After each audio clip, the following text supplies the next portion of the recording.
introduce him in just a second. As always, this show is brought to you by DFY CRM. You can see it right up there in the corner.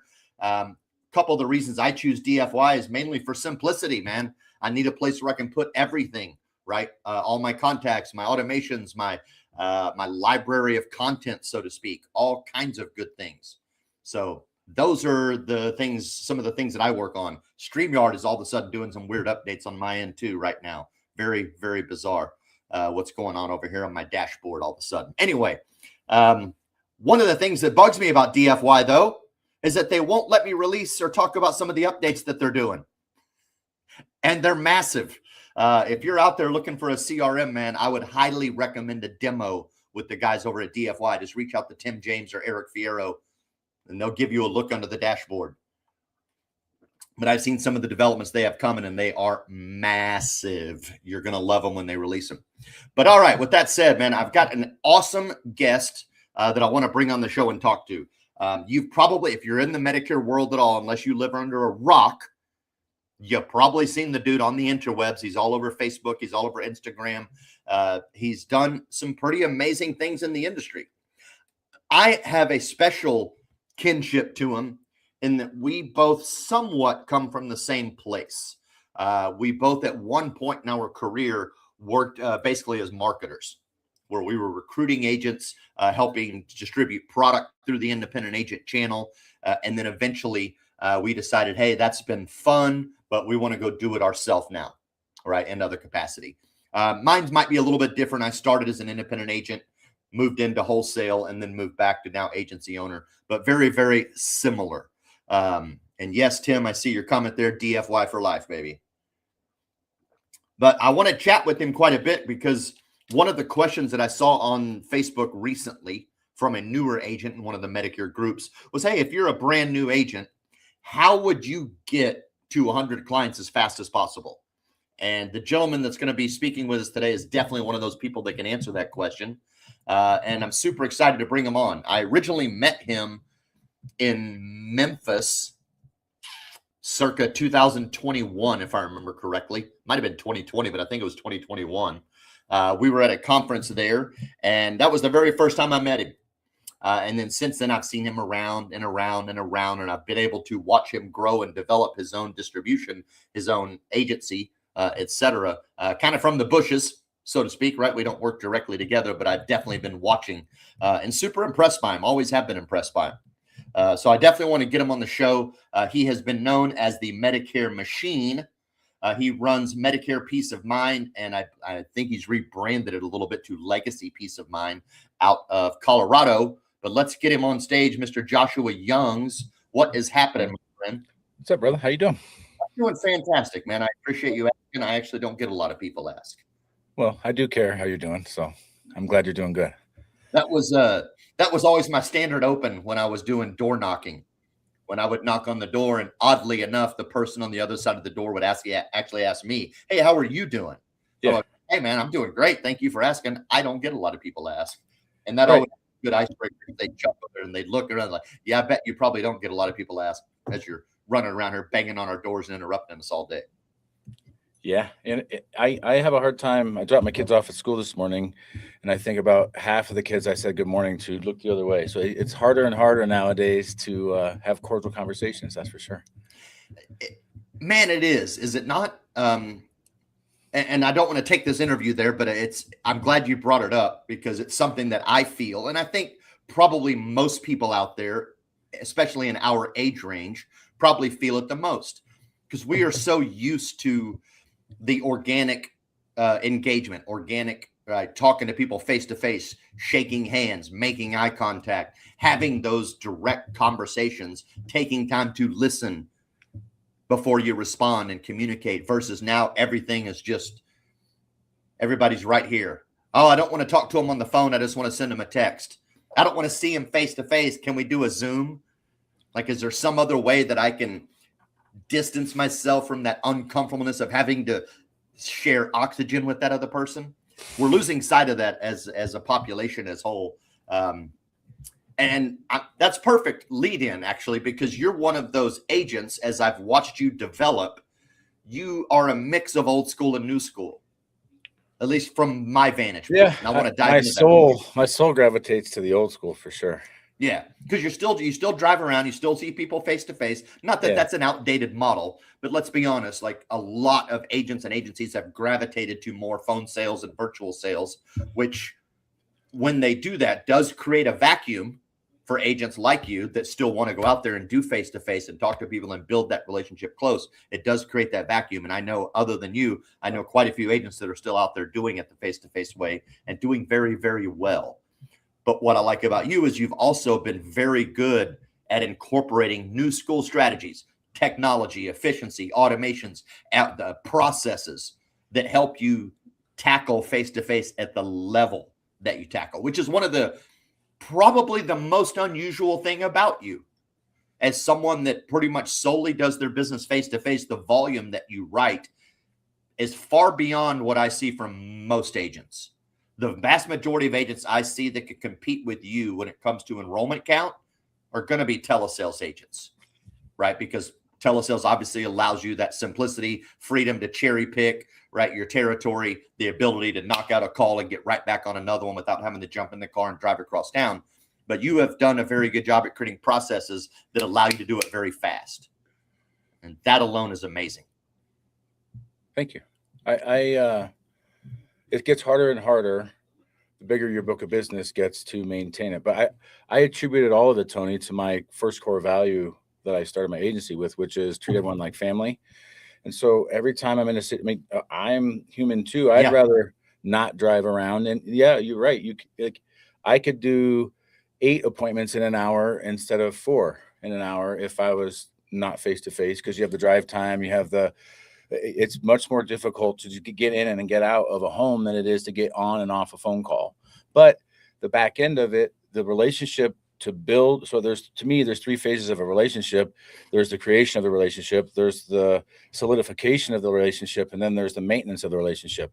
And the fastest way to the maintenance phase is face to face, because you're able to solidify the relationship face to face. People, especially the people we're after now, the end of the baby boomer population that we're phasing in now, they're still old school too. Like, there is no new school to them other than what they've been forced to do. Right. And so they prefer handshakes, they prefer face to face, and they want to be able to measure you up and read your body language just like you want to do that too. And so, yeah, I attribute it all to my first core value, because there's been times where someone calls me 4 or 5 hours away from my office, and my first thought is, ooh, I should give that to somebody else, or ooh, I should do that over the phone. And then I have my first core value come to my head. What would I do if it was my mom? If it was my mom, I wouldn't tell her I'm going to do it over the phone. And so that served me really well. I would say it's harder now, although now I'm in the fat and happy phase of although I got rid of the fat. I'm definitely in the happy phase where I just maintain what I got and the referrals. Honestly, I was going to get out of the field with personal production. And then my staff said, what are you doing? We're getting like 30 to 50 referrals a month. Who are they going to go to? Well, you're right. I just can't give up those. And the reason is, the second you start passing off your referrals to someone else, it's the second you'll stop getting referrals, because the people that referred them to you told them about you and your experience and your process and how you make them feel. It's kind of like you're going to Disneyland. Everybody told you Mickey Mouse is going to be there, and you get there and it's Chuck E. Cheese or something. Which I say Chuck E. Cheese is also entertaining. I enjoy Chuck E. Cheese, but not as much as I enjoy Disney World. And so, yeah. Well, Chuck E. Cheese is a rat. Well, he's I know, not a mouse, right? Like but you have Mickey Mouse, and then I think Chuck E. Cheese was a rat, was he not? Well, I think that's a good analogy for a lot of agents out there too. But yeah, I be authentic. I'd say the best advice to a new agent, if that's the theme of today. If I was brand new today, I'd be in a much different world of hurt than I was when I hit the field in June of 2018. Oh yeah. To start building my book of business, it was a completely different environment, completely different. You didn't have to do a 24 hours. That was when they got rid of the 24-hour scope. So I hit the field right when they got rid of that rule, and then they've since brought it back, obviously. Which 48 hours, by the way. 48, but yeah, I think it's a completely different environment, and you have to have a different strategy to get to 100 clients today than you would have then. But I firmly believe if I had to do like a game show or whatever, and you drop me off somewhere in a new market, I'd have 100 clients within 3 months, no problem. And how would you go about it? Like, what would be your first plan of attack? Well, I like deep roots. Let's play that game. Let's imagine that game. Somebody picks you up in their plane, they blindfold you, they drop you off with nothing but a truck and a couple $100, and they're like, "Here, go get it done." First thing I'm going to do is go to the thrift store and find the best suit I can find, because appearances matter. And then I'm going to do my deep roots marketing. So I don't like grassroots; it's too shallow. I want fruit producing trees that once I build a relationship, they bear fruit year after year after year with a lot. Again, I'm all about the back end maintenance being low, the front end maintenance being high. Put a lot of energy up front. So I would hit the financial advisors. I would hit providers, but in a different way than most. I wouldn't go to primary care. I'd be going to specialists.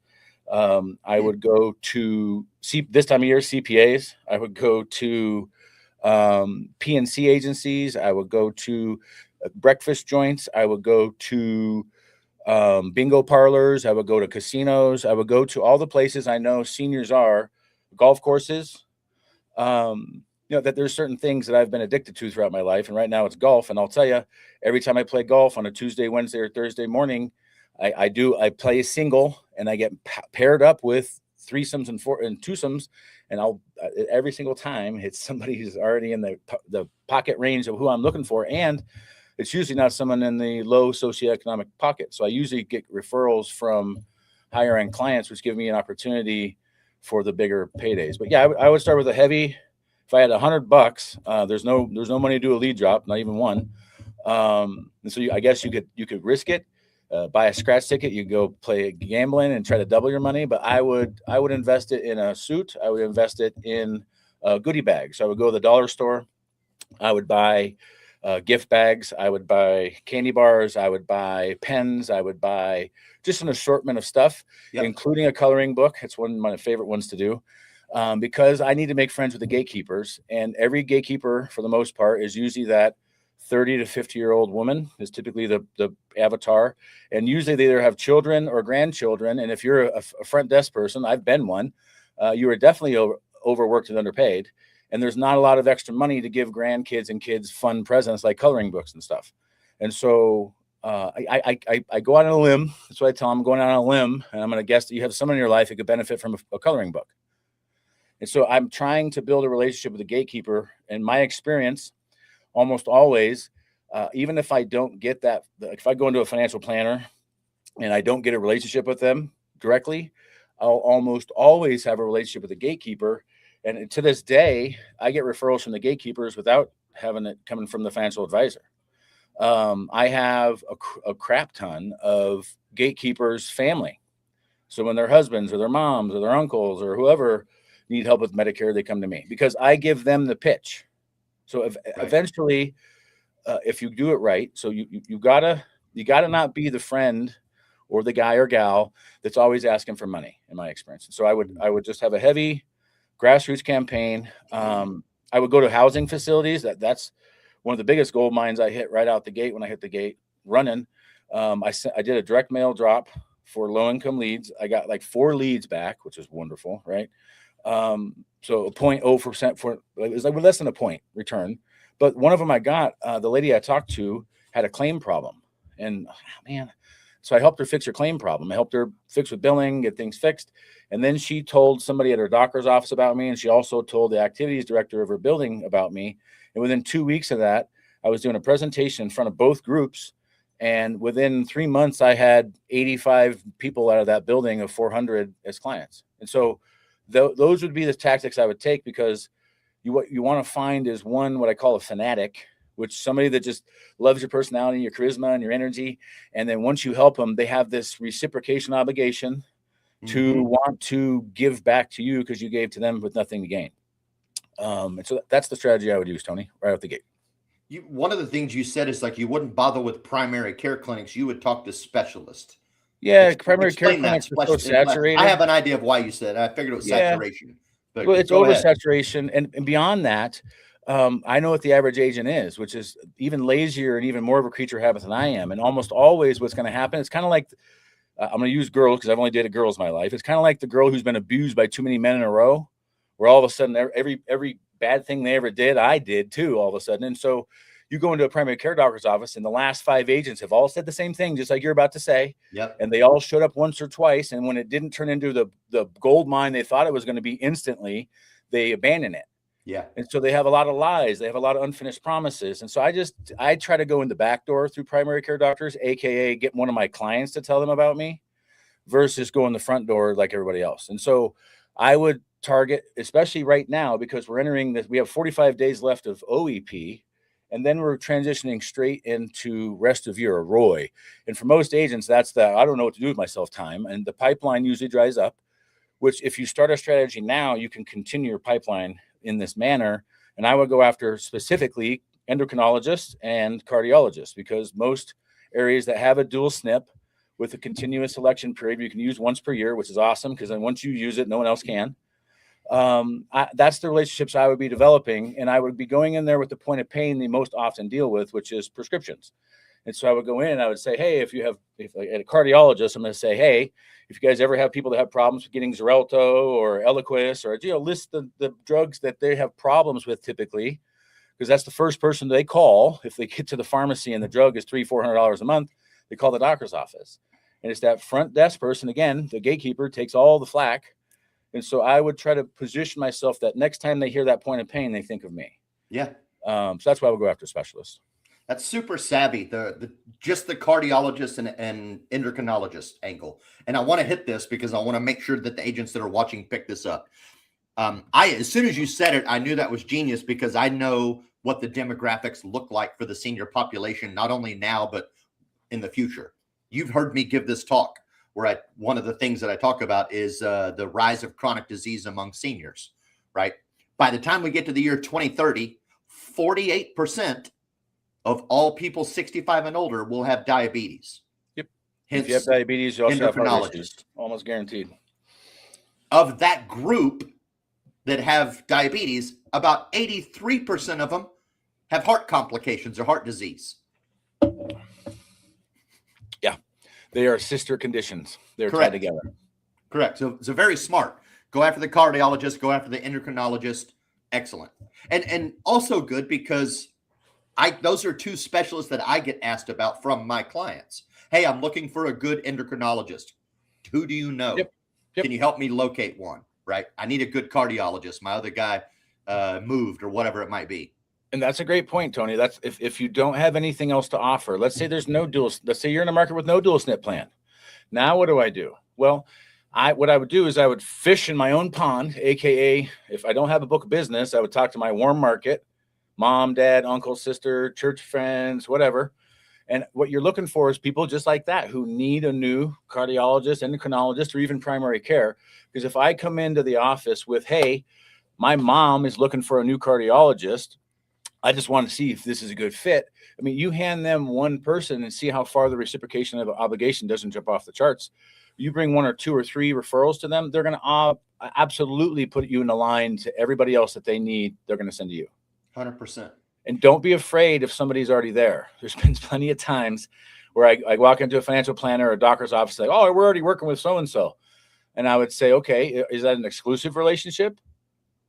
And I can't tell you how many times they're like, well, no. I said, well, what part of town are they in? And so I try to angle myself. Okay, they're on the north side of town. Anybody on the south side of town, that's my area. I'd love to be a partner, because they don't want to look like you guys. As much as you want to be the exclusive referral partner, right, it looks really bad for them to have one place they're funneling people to. That looks a lot like steering. And they have to take CMS stuff too. On the provider side, they have to get CMS certified, and they learn about the CMS rules and regulations. And so understanding all these angles of the game puts you in position where you might be solving a point of pain they don't even bring up.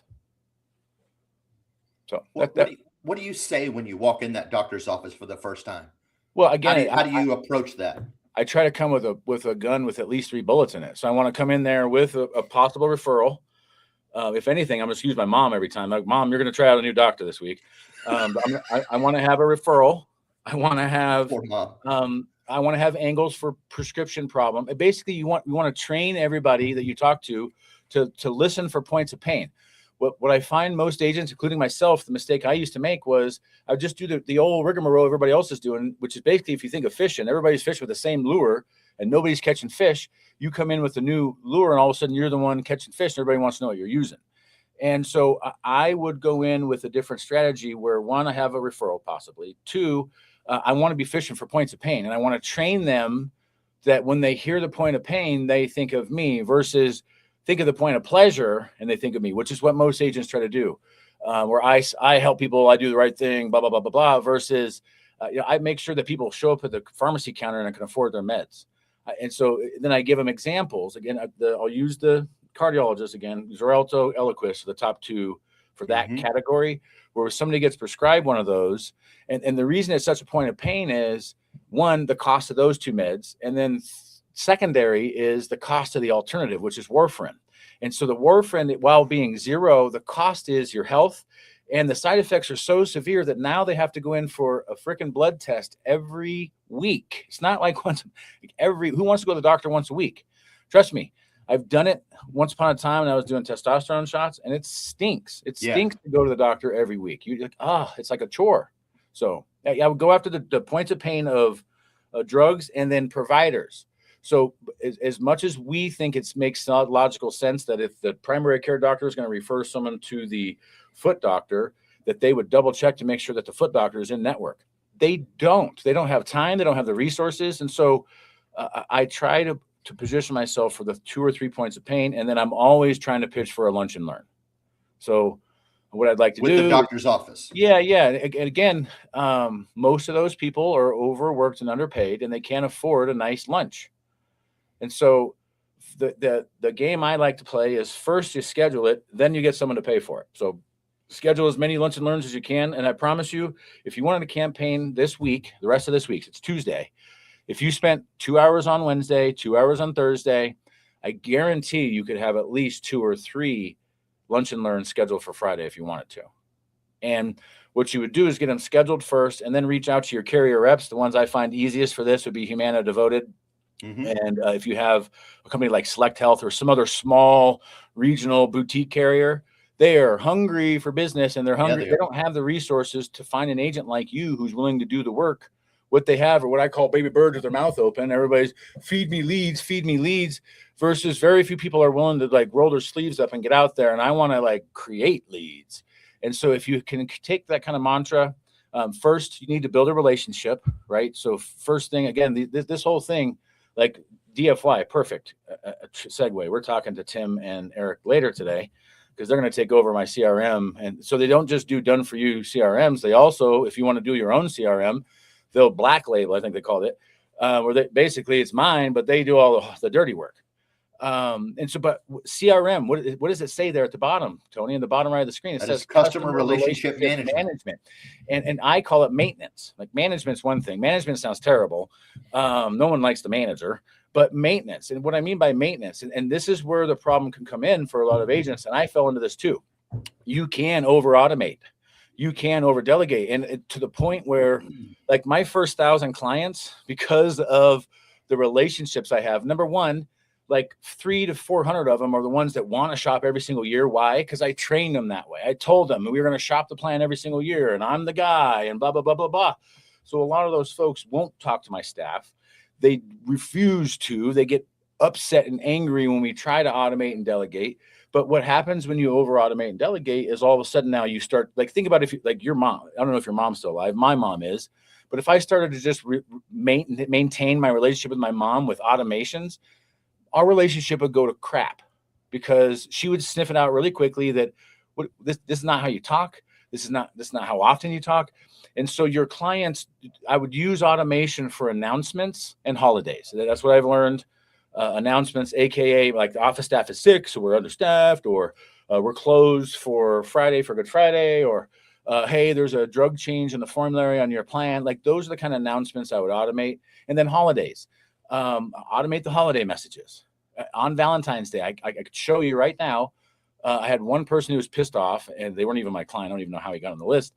He said, stop. But every single other person was, oh, you guys have a great Valentine's Day too. Or I hope you're in there and blah, blah. So that part of the relationship you can maintain and manage with the CRM, but don't get caught up like I did where you over automate and try to remove yourself completely. What I've had to do this quarter, is get back to the basics. And so I've been calling all of my clients personally this quarter just to say hi and check in. Kind of like my mom. If I hadn't talked to my mom all year, that dreaded phone call, you got to call and you got to eat it a little bit where they're like, why haven't you called?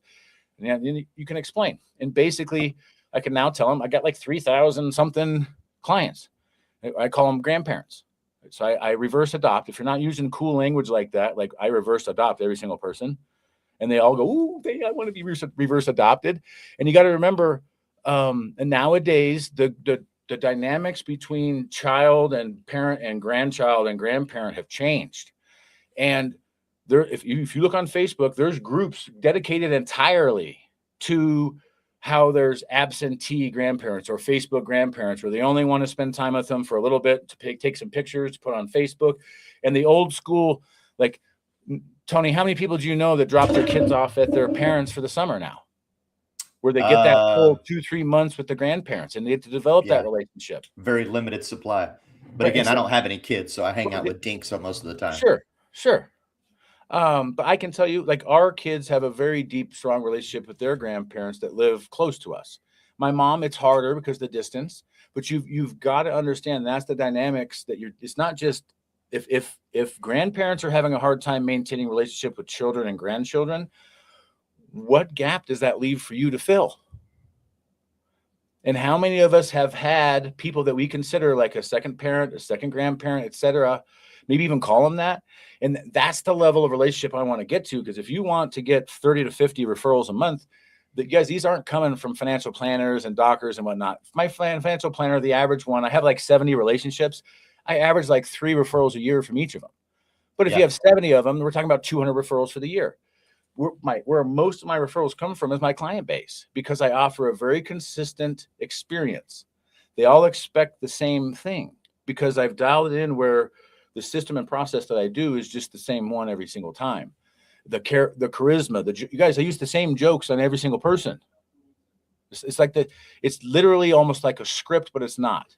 Right. And so, yeah, I think old school is going to be the new school soon. It's just like retro anything. It's been long enough. Frankly, most people I talk to, especially in our area and industry, the clients are sick and tired already. AI fatigue is real. Like, go through Facebook right now and go like, it makes me sick. How many people are just, oh yeah, ChatGPT, make a caricature of me and let's post it and let's see how many likes we can get and blah, blah, blah. And you know what? That's what works, because if, like, I can tell you from watching my professional dashboard, that's what works. People are sheep. And so the quicker you can move away from the herd to create the new way or the old way. And again, most new fads, like right now, Mohawks are back in. Okay. The haircut? For all of you who aren't old enough, that was an 80s thing. Yeah, it was. And before that, it's been cycled through 3 or 4 times in the last couple hundred years. And that, like, how many different unique ideas are there for hairstyles? How many different unique ideas are there for clothing? How many so it has to be recycled. And we have to understand that retro is always better. And so if I was going to go after right now, again, using the same thing in the field, and I had no money, honestly, what I would do, in addition to the deep roots marketing, one of my favorite tactics nowadays is to find all the local, whatever's left of class reunions. And right now we're talking about the class of 78, 79. Those people are the ones that are turned 65 right now. And so I would go try to sponsor their event. I would try to show up at their event if I could. Heck, I'll be what do you want me to dress as? Elvis? Whatever. I don't care. Do something that has to do with that 70s, late 70s, early 80s theme, and start doing stuff that they gravitate to. Like, think about it. If you're someone turning 65, do you want to go to the Medicare 101 seminar that's just Medicare 101, or do you want to go to the one that's like hip and rad and, that just try to get a niche and go after it. But the more you can speak the language of the person you're after, the better. It's kind of like fishing. If I want to catch bluegill, I'm not going to use shark bait. Right. But yeah, I talked a lot. What else you got? That's good. I appreciate what you said about, number one, the retro thing, but also, like, and while you didn't say it directly, you pointed out that seniors are evolving also, right? Seniors that I spoke to in 2004 are not the same senior that I'm speaking to today in 2026, right? Their avatar evolves. They're having new experiences. They have a new mindset, new style, etc. So thinking about that whole like class of 78, class of 79, that's pretty interesting. I hadn't really ever looked at it from that angle. Like I understood that they evolved, but I always was looking at them from evolving in regards to their needs, desires, and their adoption rate to technology. Well, how many people do you know that never grew up? Say again? How many people do you know that never grew up? And it's not that they never grew up. It's that, like, if I'm honest, which I try to be, I probably didn't get past age 16 to 18 for a long time. Right. And even today, I can turn on the late 90s, mid 90s music, and I'm right back in the zone again. And I speak to that. And I think, I don't know about you, Tony, but I think of myself still as a young, healthy, athletic person until I get around some young, healthy, athletic people. And the reality is time catches us all, right?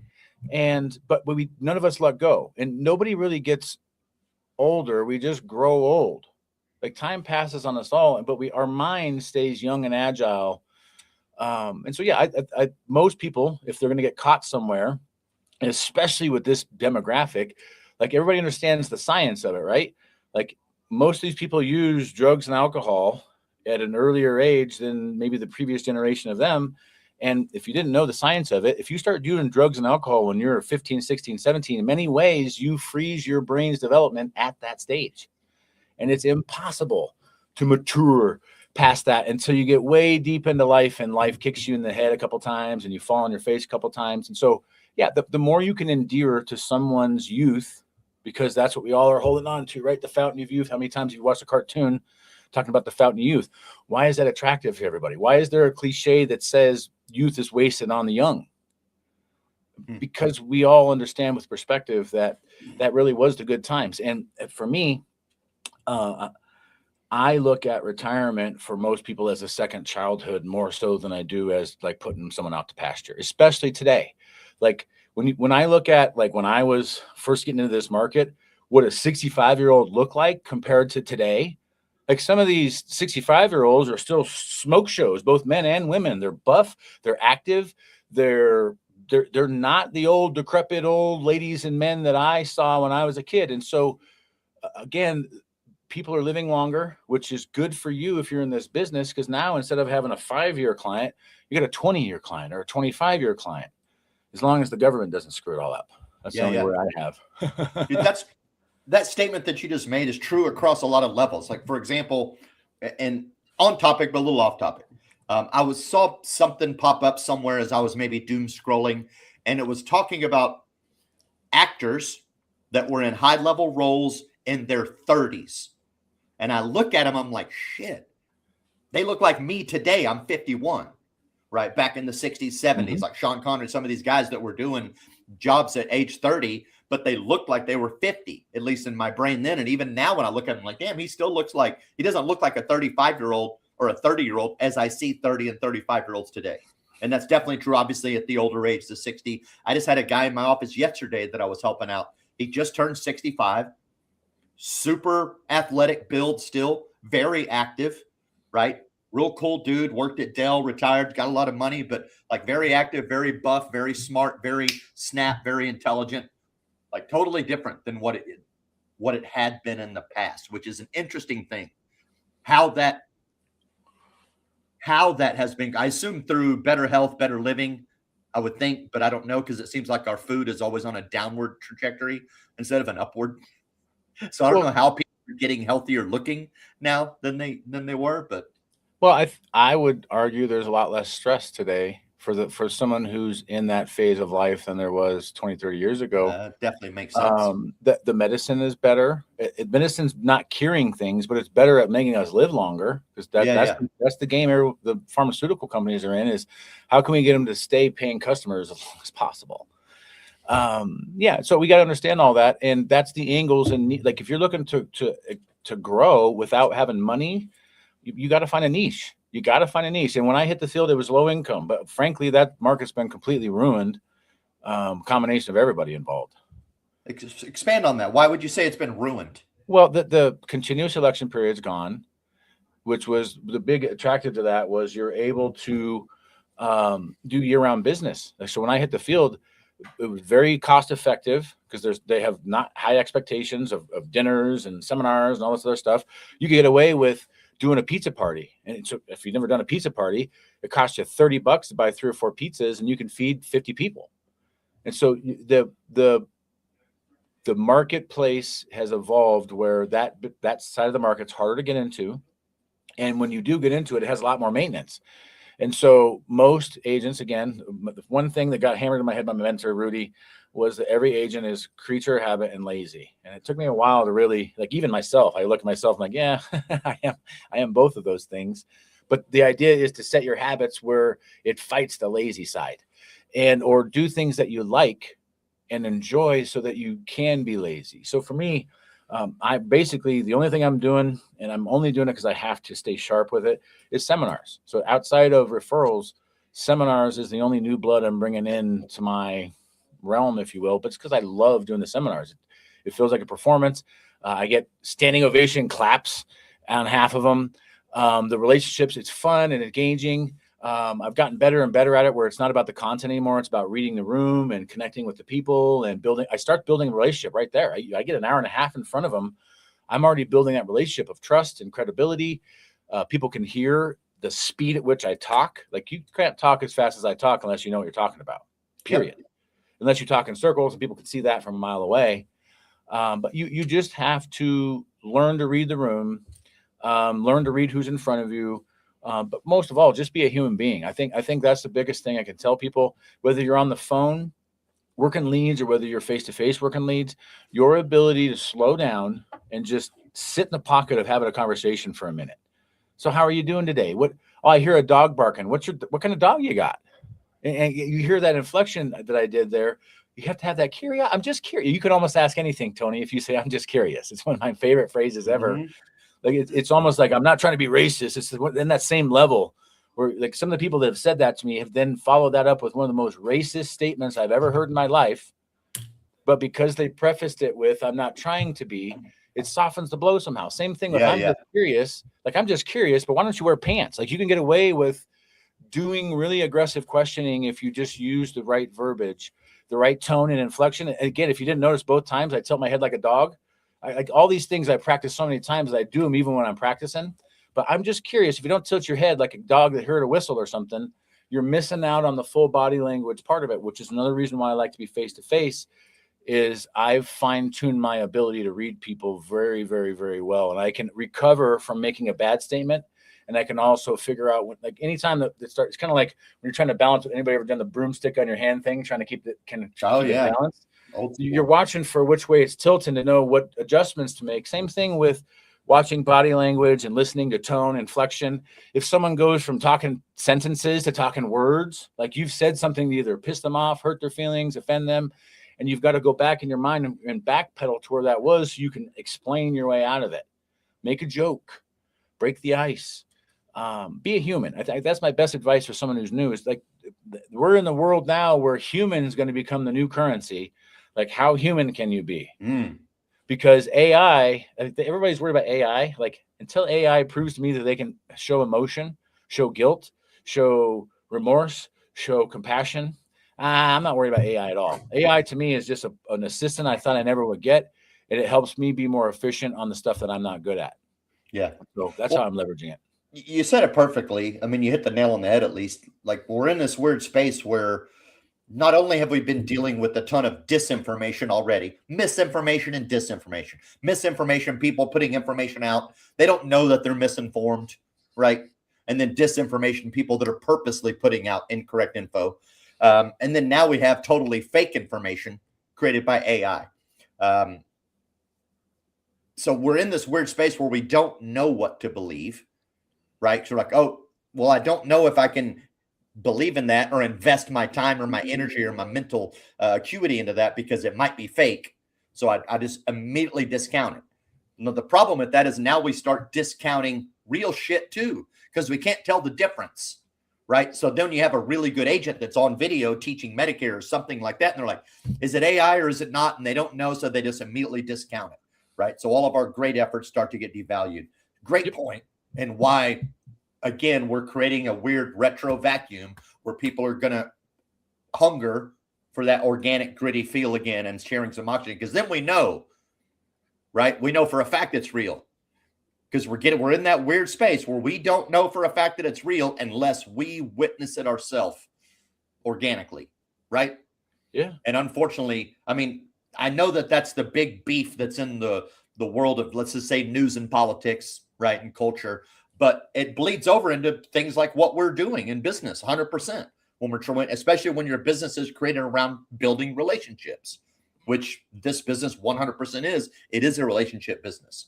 I do want to dial back to something that you said regarding the DSNP market. You said that opportunity is kind of gone, so to speak, at least from a year-round sales standpoint, right? Unless you cheat and make up election periods and shit. 100%. You can always abuse it. That's one thing, but let's stay away from that. I'm of the different opinion. I prefer that they got rid of the constant election periods. No, I like it for sure. I'm not saying it's dead if you can get a pocket of it. It's just for this time of year right now, it'd be very difficult to penetrate that pocket without move-ins, without agents, et cetera. So it's not that the market's dead. It's just another one of those areas that's oversaturated, that the carriers and everybody for the last 5-7 years. And right now, if you were to call any company out there that's doing live inbound transfers, who are they transferring you? Yeah, mostly nothing but that pocket. And so the problem 100%. With that market is they are plan changers. And many of them are used to the shopping cycle. And for me, I'm at a point in my career where I can't afford a bunch more shoppers because there's only 53 days in AEP.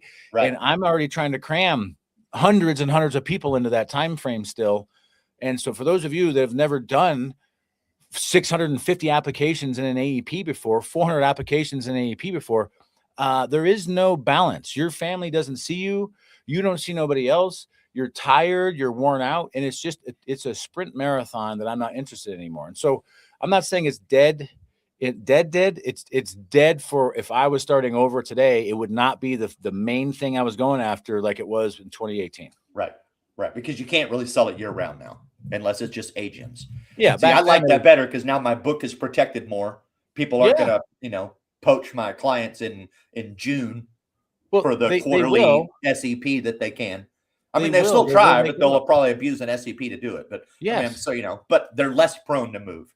Well, and then I love the fact that the whole find and hide plans, because if I can get them in the best integrated plan in their area, I've noticed that in not every area, but in a lot of areas, there's only one or maybe two integrated plans. Mm-hmm. So once I can get them into that plan, assuming it is a solid plan for them and takes good care of, they're locked in, dude. Those people aren't going anywhere. Well, and it still has the positives. The one positive about that marketplace is they're one of the highest referrers that there are. Yeah. They want to, like, everybody they live with is also struggling too. And so if they find if they're the first ones to find a $300 food card instead of a $200 food card, they're going to tell everybody in that building about it. And so you can get bigger pockets of that. But again, now you're in that situation. Do I have a special enrollment period? Yeah. And if you don't, if there's a FEMA, but again, I feel like that thing's abused too. And it is. I'm against all that stuff, but yeah, you and me both, brother. I'm excited. I think what Humana just did was a couple of reasons. Now that I'm seeing the dust settle on a little bit, it's becoming clearer of why they did it. But that being said, I think that this the swinging of the rope that we're seeing of going away from the call center model and rewarding volume, and now the new reward is high quality business. I think the course correction we're seeing now is advantageous to all markets, including the low income market. And if you can get, so let me be clear, if you can get into a pocket, if you have a conduit, low lying fruit, if there's opportunity in your area, there's somebody on my team who built their whole thing off of low-income housing facilities. He's got hundreds of relationships with those. But the same problems arise. This last AEP, he had issues with carrier reps from unnamed carriers going through and poaching his book of business behind him. Hmm. And so the low income market has some positives and negatives. You have to do a lot more work on the backside for the maintenance of the relationship than you do with most other segments of the market. But in almost every state, it's at least a third of the population. Right. So it's a massive pocket that if you can get the loyalty built in and you have the proper structure, the low income market would be phenomenal. It's more difficult to get into now. So if I had $100, you said $200 in my pocket, I wouldn't start there. I would be starting at a different angle, because again, I try to fish in the pond with the lures that nobody else is using, and where that was the pond nobody was in. When I Tony, when I think back to the first low income drop we did with Rudy, I think it was like 2007 or 8. We got like a 14% return on the first drop we did. Like, when I think about that, and then the next one was like 9%. The next one was like 12. So we did like 2 years in a row where it was like 5+% on every single drop. Like, that's not possible now. No, it's definitely so not. you have to move through it. Own the Medicaid renewal, and you own the plan. 100%. So the other part of it is, in my office, that's a great point, Rebecca. In my office, we do offer that service. Like, if someone needs to apply for Medicaid, we're not like, go down to Medicaid and apply.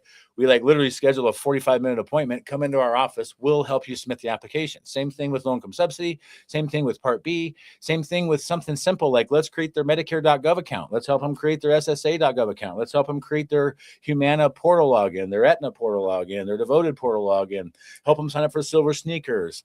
Like, the more stuff you get your arms around and help them with, the more full service that you are, and the less likely they are to let anyone else come involved. And Absolutely.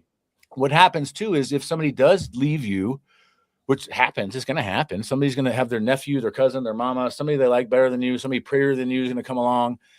But if they don't provide the same service as you, almost always what's going to happen is the next AEP, they're going to come back and say, look, it's kind of like the people that get remarried to the person they divorced. Like, look, I tried it. I dated around. The other people suck. I want to come back. Like, let's do this thing because we have our relationship here. Yeah. It's the same thing. So yeah, I guess I should clarify. Low income market's not dead. It's just exponentially more difficult than it was 5 years ago, 10 years ago. Okay. So more difficult to get new business, probably easier to maintain the business that you have. Yep. Easier to keep though. Understood. So if I caught you correct, like for ROI for rest of year, your focus is seminars and T65s, right? Well, I lean heavy into those two because I want my pipeline of true up to outweigh my pipeline, because that's anyone who's been in this business more than a few years understands that period of time from April 1st to September 30th, unless you're building an agency, if you're building an agency, it's to September 30th. If you're just an individual agent, it goes down. Your every app you write on a plan change gets prorated smaller and smaller the farther in the year that you get. And so if you're building an agency, for those that don't know, one of the incentives of having a team of agents that you mentor is once you hit AEP, you start to get overrides for the business that everybody's writing in AEP. So your revenue will pick up November, December. Like for me, it saved my bacon a few times where normally I'd be out of money. And that's the inherent battle for an average agent, is especially if you're bad at spending like I am. You'll get to this July to September range. You're going to wonder, how the heck am I going to pay my bills? Because I'm writing the same number of apps, but the money I'm getting for those same apps is down 40, 50, 75% based on the effective date that you're writing. Now, it all fixes itself once you get back into that renewal pattern in January. Yeah. But again, everything I give advice on is something I've learned the hard way in the field. But yeah, I find that if you don't understand proration, you can get up in a dangerous spot, because people that are in like a recruiting position, I don't hear a lot of conversation about proration. It's all about, hey, it's $350. They don't care because they're still getting the same override. Yeah. A lot of carriers don't. You're getting prorated, but they're not getting prorated. Right.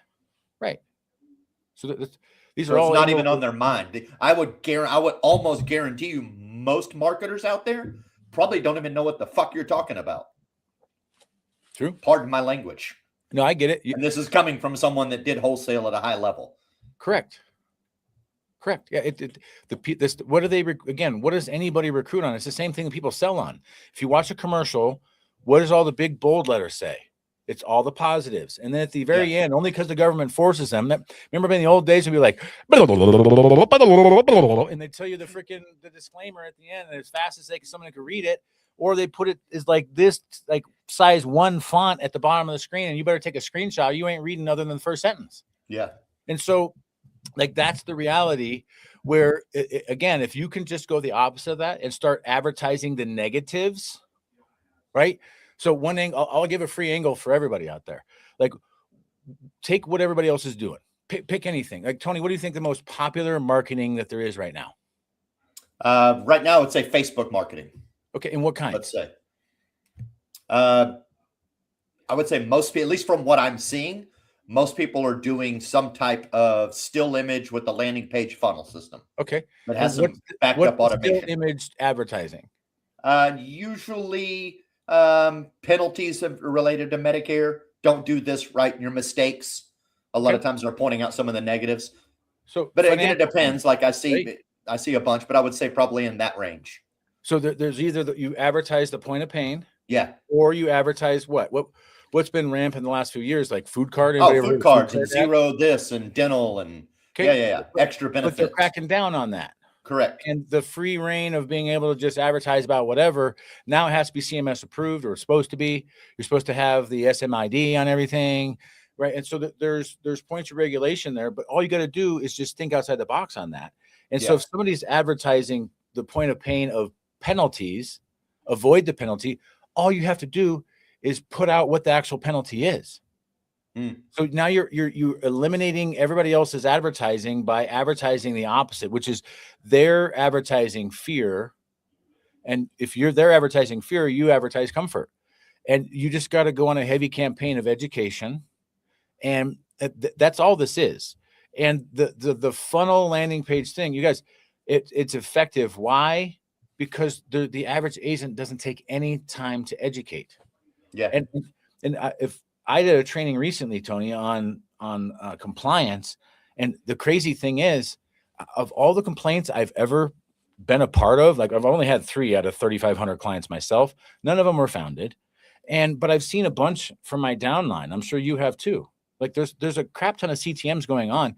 Like, ladies and gentlemen, the stuff they tell you that they're going to worry about in a CTM is not the stuff they're worried about in a CTM. Like, frankly, I've had clients that did not go through the summary of benefits, or agents that did not go through the summary of benefits with their client in its entirety, like they train you that you're supposed to do. And guess what? Nobody ever gets in trouble for not doing. Not going through the summary. And so for me, I've removed that point of liability from the presentation itself, and I don't go through the summary of benefits until the enforce appointment now. Because I don't want to deal with the damn compliance of because you have to understand, the second you start going through the summary of benefits, you better be reading that thing verbatim, line by line, or you're opening yourself up for extra scope on that complaint. It's just understanding that the dynamics of this stuff helps you be like, how do you run a 15-minute appointment? You don't go through the summary of benefits. You give them, you guys, the liability is removed from you if you just simply hand the document to someone else and say, go through it yourself and ask me if you have questions, versus trying to be the educator and go line by line through that thing. You now open yourself up to liability because now you're representing yourself as the attorney, helping them read the document versus them just getting the document and reading it themselves. Well said. And if you don't understand that dynamic, you really need to, because how many people talk to someone and say this, like they give you tax advice and they say, this is not tax advice. They say that they give you legal advice and then they put an asterisk, this is not legal advice. Why are they doing that? Well, it's because somebody got their tit caught in a ringer, excuse the expression, that's what my dad would use. And you have to understand that dynamic, and it helps you to advertise. So if you're going to advertise, find out it's really easy. Find out what everybody else is doing. Like, find your most famous person. Now you have to get creative because people hide who they're doing. Like, the big marketers aren't like marketing under their name. They've created ad accounts and other stuff that completely filter and hide who's behind the ad. But just start looking at what's producing and either duplicate it, but do it right, or go to the opposite lane and advertise the other side of the coin. If they're advertising heads, advertise tails. If they're talking about, I'll take the seminar thing.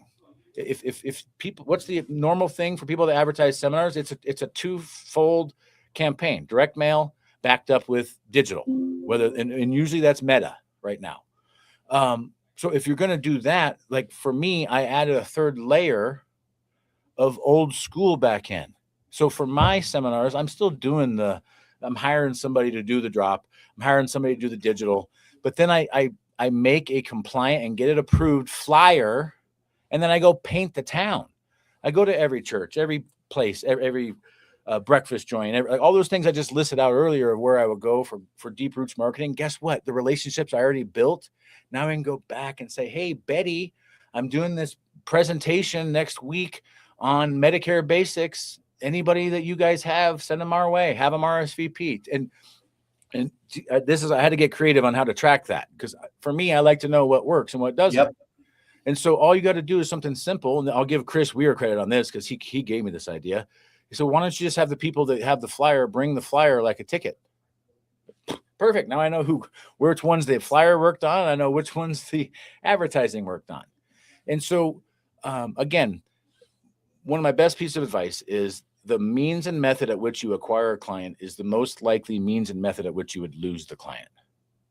And so if you're doing a bunch of phone sales, just understand your defense needs to almost 100% be on blocking out phone calls for them and teaching them how to turn on like, if you didn't know, the new update on the iPhone, like at the top of your phone thing, when you pull up phone, it should give you an option to screen calls. Help your client turn that on. Help your client register for the do not call list. Help your client understand that Medicare doesn't have. Get examples of marketing pieces that your clients are getting so you can show them. I have like 10 or 15 pieces that are laminated that I carry around with me and say, if you get stuff like this, it's not from the government. I let them see the little disclaimer. See right here where it says, this is a solicitation of insurance from an insurance agent, blah, blah, blah, blah, blah, blah, blah, the stuff you didn't read. And you just start to educate them to what to avoid. And again, it's kind of like your kids. Like when I was in the 80s, I grew up in the 80s, Tony. So back then they told me to avoid the guy with candy in a van. But frankly, the guy with the candy in a van is not a threat anymore. Now you got to watch out for the guy who's playing Xbox. You got to watch out for the guy who's like the creeps, the fraudsters have gotten more creative and have adjusted. And we have to educate our clients on how to keep them away. Because your client doesn't want to be taken advantage of any more than you do. But I'll tell you, there's fraud that my father-in-law had his email hacked a week and a half ago. And it was like the worst thing that ever happened to him. Because his friend list, Tony, these bless their hearts. These are a bunch of old school folk in the middle of Nebraska and Kansas and stuff. Some of these people actually went down and bought the gift cards that the scammers were asking for. Now, they were smart enough to call my father-in-law, and he was able to say, no, don't. Because basically the scam was they took control of his email, blocked him out of it, changed the password, and then they started sending emails to everyone in his contact list saying, hey, I'm in a tough spot. I need to get a gift card, but I can't get one. Can you get one for me, and I'll pay you back? And they all knew him, and he would pay him back if that was the situation. But most of them were savvy and smart enough, but he's still worried that there's somebody out there that fell for it. That's an example now of somebody who has a point of pain. And now I can use him as the example that I just gave you for now. Guess who I'm talking to every single person of my clients with? Like, look, you got to watch out for something like this. And it's that simple step of educating them about what to watch out for that will help you have retention in a market like low income, in a market like any market, really. So anyways, I jabbered about that probably too long. No, it's well said, man. I appreciate it. And there's so many things. There's a lot of great nuggets in this video. We're going to have fun chopping it up into reels. One of my favorite things, just kind of going off as we're getting ready to wrap up here. I love that you brought up, like, when a lot of times people advertise, and we kind of hit it when we were talking about FMOs or uplines, but they advertise all the great stuff that they do, right? And then they have to do the little disclaimer. And I remember the very first time I learned that lesson, I was a kid, I don't know, maybe a young teenager, maybe even younger than that. And I was watching an orange juice commercial. There was about 100% real orange juice. And then as you get to the end of the commercial where that guy comes on and he rattles off all the disclaimers super fast at a low volume, one of the disclaimers was may not contain real oranges. And I was like, wait a second. And I heard that. I'm like, they just said it was 100% real orange juice. And then this dude's may not contain real oranges. And that was the first time that I realized, like, oh, advertising is all bullshit until you get to the disclaimer portion. Yep. Anyway, Man, good stuff. I appreciate you taking time to come on. If you could give one final piece of advice to yourself when you were a new agent, what would you give him? To myself, grow up. I spent too long worrying about whatever people thought. I spent too long trying to be famous. I spent a lot of money. Like, the truth be told, I don't think there was one stage that I was on that I didn't pay a significant amount of money to be on. And in the back end of things, I've learned that half the people I shared the stage with were paid to be on that stage, and they were probably paid with the money I gave. And so just understand that no matter what it is, that if it sounds too good to be true, that adage kind of holds pretty strong. It probably is. And if you stay authentic long enough, like, do I regret it? No, because like most lessons, the expensive ones, the painful ones are the ones you learn the most. But yeah, my best piece of advice to myself would just be you and be okay with being you. And who cares what everybody else says or thinks or what they say about you or any of that crap. I'm so far disconnected from what people say that I usually hear about it from other people now, where I used to like be consumed with it. And I would be chasing the rabbit, if you will. And like I said, chasing the rabbit, what I've learned is rabbits go back into the rabbit hole. And half the time when the rabbit goes back in the rabbit hole, there's a snake in there waiting. And so when you chase the rabbit, AKA you chase fame, you chase anything that's not authentic to your true self, you'll end up finding the pain. You'll end up finding the point of pain. And so just stay in your lane, stay in your pocket. That's what I'd tell myself if I could start over. Don't worry about anybody else. And don't listen, because I listened to what other people said. And if I would have not, and I would have just built a team from when I first hit the field, I'd be exponentially farther than where I am now. I wouldn't have to be making the transition I'm having to make now. Yeah, I mean, if you know what you're supposed to do, do it. If you know it's right and you know it's wrong, don't let anybody tell you to do something that you know is wrong. And don't let anybody tell you that you know is right is wrong. And so authenticity is probably the biggest currency anyone has. And that's probably the best advice I would give myself is, you have value, whoever you are, everybody watching this, listen to this later, you have value. And they say comparison is the thief of joy. It's only if you're comparing yourself to others, because you do want to compare yourself to like-minded individuals. You do want to have healthy competitions with other people if you like being competitive. But it shouldn't be the end-all see-all. And that's probably the biggest mistake I made in the beginning of my career was I was chasing to be known rather than chasing to be right. And so that's probably the best advice I can give somebody. Interesting. Great advice. I'm not discounting it at all. You're just surprised that this guy said it. I get it. I'm surprised that you said it because, and I can only say this based on where I picked up knowing you. Like, I met you about 5, maybe 6 years ago. It was 2020. It was the COVID year of the first. Yeah. And Medicare even then, not as much as maybe the next year, but even then, like, you were a standout. You seemed like you were doing it your own way. And then I noticed that even further the next couple of years, when like every time you showed up somewhere, you looked like a fucking NASCAR driver and all of your orange or your green, or like you were like, I'm different. I'm going to do it my way. I'm going to do it authentically. Yeah. So I never would have thought that you would say the words like, hey, stop trying to care about what other people think. Because you've never struck me as someone that cares about what anybody thinks. Well, and that's the whole idea, right? The persona people put on versus the realness almost always is the opposite. So the quiet person's actually really loud. They've been loud their whole life. And every time they're loud, goes, will you shut up? Will you be quiet? Will you be like when I was a kid, everybody told me I was shy. And so I held on to this moniker for like the first 20 years of my life that I was shy. And I think, I don't know, Tony, you think I'm shy? Not in the least. Yeah. So, I mean, I'm now able to embrace who I am in a real authentic manner, and I'm okay with it. If you don't like me, I'm okay with that. Where back then I was not okay with it. And truth be told, that first Medicare con, Tony, is when I learned, because all of a sudden I was in a room with people that were my peers, because I was always wondering, like, how do I measure up? Yeah. Because I don't know how I measured up. And I'm sitting in this room and I go, so how many apps did you do in AEP? And how many apps did you do in AEP? And everybody's giving me numbers that are like a third or half of what I did. And so it was in those moments where my head got bigger than it needed to be. And the arrogance took shape, and it became about, look at me, right? Which I dress that way, but honestly, I just like color. I like the coordination. I like to I like the style. I like it. But I'm not dissing it. Everybody asked me. I appreciated it because it was suit I've had to buy 3 times in the last year because I went from extra large to large and now medium.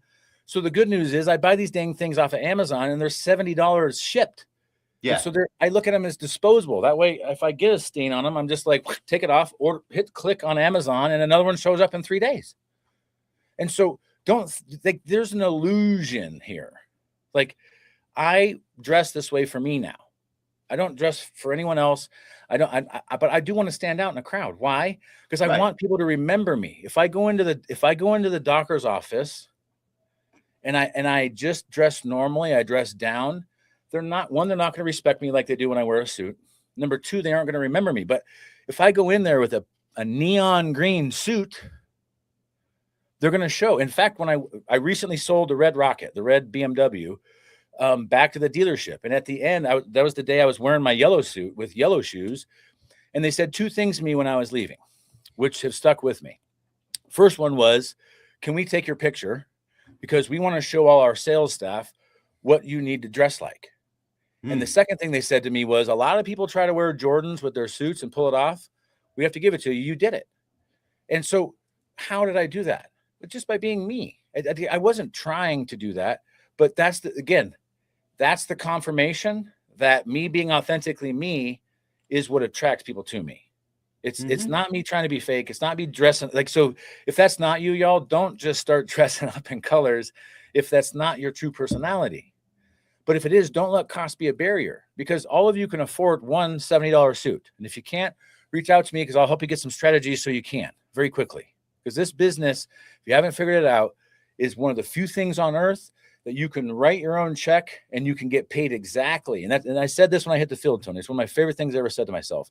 No longer will I ever be underpaid and overworked. From this day forth, I will earn exactly what I've earned. And to this day, since June of 2018 till now, I've made millions of dollars.